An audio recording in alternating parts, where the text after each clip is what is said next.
somebody else who was trending yesterday. It wasn't the snow. It wasn't the people stuck for 8 hours. It was Doug Ford. Go, Sid. It was Doug Ford. Good morning, Dina. Great to see you. Everybody. I know your car's still buried. Yeah, Hopefully it gets out soon. So Doug Ford went out in Snowmacron yesterday, and not the biggest shovel I've ever seen. No, but it's not the biggest. I have to say, listen, first off, anyone who helped anyone yesterday, and there were a lot of people that needed help, it was a great thing. Heroes. Legit. It was a great thing. Legit, because nobody wants to be out there longer than they have to be. True. So that's really caring for your neighbor. Yes. I believe my niece had a similar sized shovel yesterday when she went outside. Okay. No, but listen, credit to the Premier for helping a few people out. I don't mind that at all, because I'm quarantining here. I couldn't do a damn thing. Yeah, you can't. Here's my issue. Yesterday, and I'm going to say this loudly for the people in the back that might have missed it, because there was a lot going on yesterday. Poll numbers for Doug Ford's approval across the province came out. He's at his lowest compared to any other time he's been Premier. 30% of people in the province of Ontario, according to Angus Reid, approve of the job he's doing. So on that day, yesterday, a disaster in the city of Toronto and in various parts around it.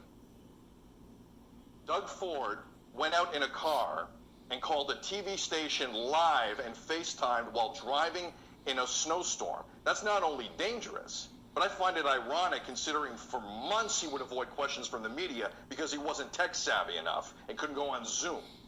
I found that to be rich.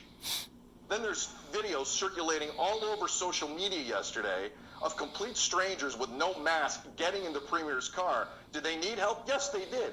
No one's wearing a mask. It's like the Amazing Race people jumping in and out of his car. And those videos are circulating like crazy. And on top of it, considering that this Premier's gone MIA for months during the darkest points of this pandemic, the second he called every media outlet for attention on this, we followed him like lemmings, and it was disgusting. He used a disaster in this city, and in a large part of this province, as a cheap political stunt the day numbers came out which showed he's barely more popular than Kathleen Wynne. And she was hated by the time she left office.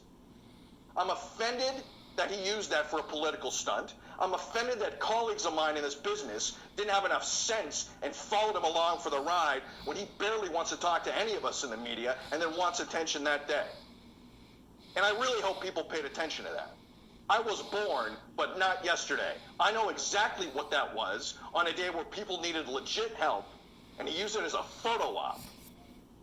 And I hope people saw that for what it was. People sitting in their car, you want to really help? There's about 3 dozen tractor trailers on the 401, Premier. You want to take that shovel built for a child, you go down there and help out. I thought you were going to say something else would take that shovel and you...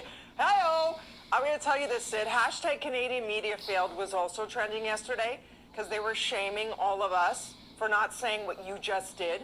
So what you're saying is you want to help your neighbor like many, many, many people did yesterday altruistically because you care. Good on you. You want to turn it into a PR stunt and not say, perhaps I was overzealous and I did break a few rules and I was distracted driving myself. I shouldn't have done that. Own up to all that, and maybe there's that path to forgiveness then.